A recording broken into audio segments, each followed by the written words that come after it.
discussing the media, specifically in the United States. So I'm Lizzie, and I'm the Director of Events for Bridge the Divide, and we're going to go around and introduce ourselves. So Chris, do you want to start? I'm Chris, just graduated high school, and I like to talk about this stuff. My name's Tyler. I also just graduated from high school, and I also like to talk about this stuff. My name's Anna. I also just graduated high school, and this is one of my favorite topics. I'm excited. Yeah, so like everyone mentioned, we all just graduated from high school, and just for your knowledge, we all live in the U.S. So to start off, there's been a lot in the United States, talk about the media being, skewed or misrepresentative of the information that they're disseminating. So what do you guys think about that? Are those claims valid? I think it's pretty true. Absolutely. I think, what was it?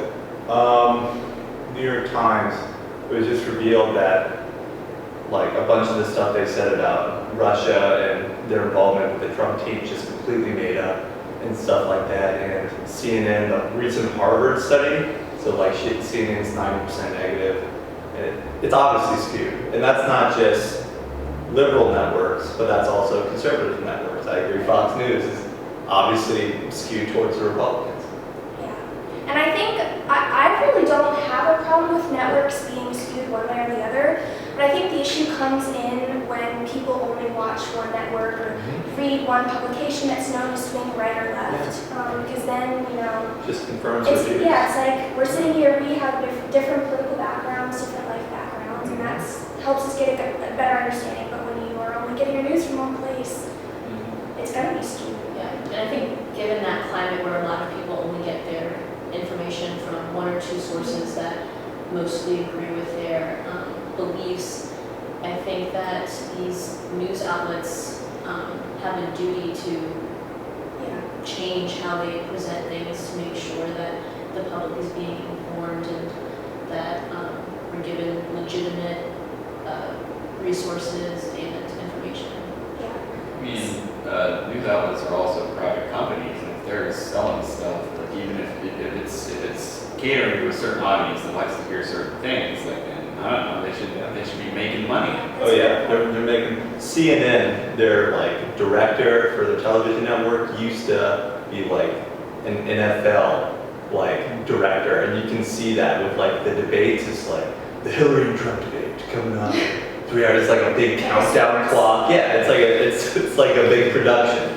So yeah, obviously media is in the business of making money, and that shows when these small incidents are completely blown up for viewership, and like there's like just for weeks, like one story is just like it's the whole news cycle. Well, and also they have. It was interesting because this hadn't happened much before the 2016 election.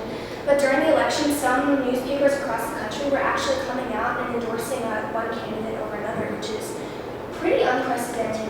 And newspapers and publications, they also have pieces written by the editors coming out and with an opinion that's endorsed by the paper itself. But something I found really interesting is that I believe it was after the inauguration in January, the Washington Post, they got a new motto that says "Democracy dies in darkness."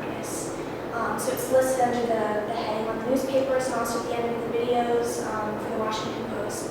And it really struck me the timing of it coming out. And it did garner some controversy, but I don't know, what do you guys think about that? Is that... I agree. Obviously, the media is a very important part of democracy, and I think when Trump says that the media is our enemy, I don't think it's not. I don't agree with him at all on that. So a big controversy this year has also been the issue of fake news. And people talking frequently, if you look on President Trump's Twitter, he says fake news exclamation mark at the end of his tweets. I feel like that's a pretty new thing with this phenomenon of social media and how we're dealing with that. I heard NPR interview with one of the guys that was behind a lot of the big fake news articles, like the Pope's endorsement of Trump and all that jazz. And he was just like, yeah, I'm doing it for the money. Again, it's just people trying to make money. I personally think fake news is funny, and there are When you really, like ClickHole on Facebook, yeah. so hilarious. That's fake news ClickHole. It's so hilarious. It's so funny. Look it up. But when you know it's fake news and it's so obviously fake news Yeah, that's and it's one thing. hilarious, that is awesome. That is so funny. But then again, like we come, like we're all going off to college. We come from a pretty privileged, educated background. But for people who maybe don't fully comprehend that it's fake news, I can see how Even that just can be a reading little that out dangerous. and, like, Yeah. scrolling through like top stories and seeing Yeah. things like Just that. on your And Facebook. in particular, I don't know the entire background of Breitbart, but I do know their headlines are some of the most, Provocative. provocative and outrageous headlines I've ever seen in media. Even if the content of the story isn't true, the headlines get Yeah. people. They're catering to that audience, which listens to them. The audience that they're catering to, that they believe that stuff, so they're just reinforcing their opinions. So, do you guys think that the fake news affected the election, like some people are arguing? I think it possibly kind of raised the question of how much we can trust and rely on certain sources. But overall, I think that's a very bold claim to state that the media is our enemy, and I don't think that we should be more divided because of that or feel the need to attack the media, but instead work from the inside and see how we can fix it instead of just making these general statements and creating this antagonistic culture towards the media. Yeah, and I feel like it's almost a product of the polarization that we're experiencing. People, they want to have outrageous headlines to get people who are far, to one side or the other, as opposed to getting headlines that are truthful and, seek to spread truthful information. And people also talk about the fact that a lot of people only get their news from social media. Whether they follow, other people on social media, they get their information by what other people share. Or ads. Yeah, so I guess the newspaper, people read that anymore? They just get it online on social media? I think that's also an issue maybe. Yeah, definitely. Because when you get news from your Facebook wall or something, that news is filtered from one of your friends who leans one way or the other. So, and back to that whole fake news altering the election. I definitely think it did, because fake news got into people's mind, and when their candidate did something wrong and the news media went after their candidate, it gave them an excuse, to say no, my candidate didn't do that, it's just fake news. Yeah. So, It created an enemy, yeah. creating sides, and another thing that has to do with the media that's been happening recently is the comedy shows. I know Donald Trump has come out and said, he doesn't like SNL and whatever else, and this thing with Kathy Griffin. It's all been doing that for years, making fun of politicians and it's. in the White House Correspondence Center. Yeah. Just gotta take a joke. It's all fun and games. Kathy Griffin, the beheading thing, it's a little much. It's way. I mean, she lost her job. Good, yeah. But I mean, I don't know. I think it's people destroyed George Bush. Obama got a lot of criticism, but nobody's been as asinine about it as Donald Trump. Every time there's a joke about it, he has to get on his Twitter and say, "Oh, terrible show, fake comedy, blah blah blah." Fake news. Exclamation. Political satire has been around for so long, Yeah. and I don't see why now. I mean, it's like you read Shakespeare, and yet there's comic relief everywhere. Yeah. So- But do you think, to be fair to him, do you think he's just totally fed up with people joking and nagging him? Because there's statistics which show that by far he's had the most criticism, by far the most criticism towards him than any other president. So at this point, do you think Is he's that just fed up? I mean, I What should. feels. He earned that criticism. Yeah, I mean, you it's can't not. take what you Yeah, People just hate him for no reason. But I mean, No one's I understand, but I'm just saying he might be fed up with all this criticism and he just wants to get away from it. But I'm not saying it's not warranted. Again, I'm gonna say like George Bush, like people made fun of him for like he's a smart guy, but people made fun of him for being stupid, et cetera, like making all these bad decisions.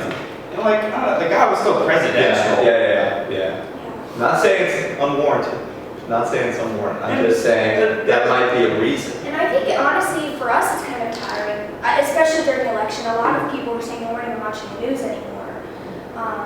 It can be tiring, the same stories on every day, or you feel like it's the same story about the same person. Same things happening every day. But yeah, so it's kind of an overview of the media. I'm sure, our opinions will alter over time as we start to struggle with the issue of the media, whether it's skewed, whether we can trust it. I think there are some good outlets out there that we can trust. But what we have to understand as the people of the United States is that in some instances there actually was fake news. And although news sources and what we get to be informed about what happens in our government is very important, but when the news sources don't get their information from reputable sources, that doesn't help the public, that hurts the public. So what the news sources need to do from these stories that come out, that came out as fake, they need to learn from those decisions and be very careful about what they put out there. So again, media outlets are out there to make money, and are they going to get clicks if they take an hour to verify their sources and don't have like feed on an event that just happened 15 minutes ago that everybody wants to know about? It's so it's kind of like cost versus benefit. You've got to put some stuff out there even if you're not entirely sure. Yeah. Hopefully every media source would feel a responsibility to the truth. Yeah. I mean, you'd like to hope so. Yeah. But I think that we can all agree that the media is a pillar of our democracy. Yeah. I mean, that's how we know what our government is doing. But back to Chris's point, when he says news is a business and they won't get clicks if they don't do certain things, I agree, it's a business, but Ethical standards. Yeah. and they say that media is the pillar of democracy. They themselves say that, but they don't get the news right sometimes. So I don't care if it's a business. They can't go out and say news is very important when they get stories wrong. Mm-hmm. So they need to get it right. I mean, I know that, like when newspapers or whoever else has been caught with disseminating fake news, and they do come out and say, hopefully that they were mistaken. I think the general concept of double checking and second guessing what you read is a good thing, just so you're not taking things just at like face value. But there is a point where it gets to be too far, and there has to be some level of trust. Yeah, and I think it's on the responsibility of the individual to recognize, like we do when we read in class or whatever, talk to people, even recognizing bias in what people are saying, and being able to extract that bias and get the facts from it is important. But it's hard to really recognize bias when everything that a news source is saying you agree with. So it's hard to admit that even if this news source agrees with everything I say, they have some bias in the way of skewing the news. Yeah, and I think like Lizzie said, we do come from a privileged background with regards to education, so that might seem a little easier for us to do, but just for the general public, I don't think they're going to have as much skill and practice with extracting truth from all of the opinions that are being said. So what could we do as citizens, or as people who maybe will go into the media industry? What can we do to help people with that? Encourage active citizenship. I'm not trying to get too philosophical here, but I think the news media is largely a reflection of what we the people want. So I don't think this is necessarily fixable. I mean,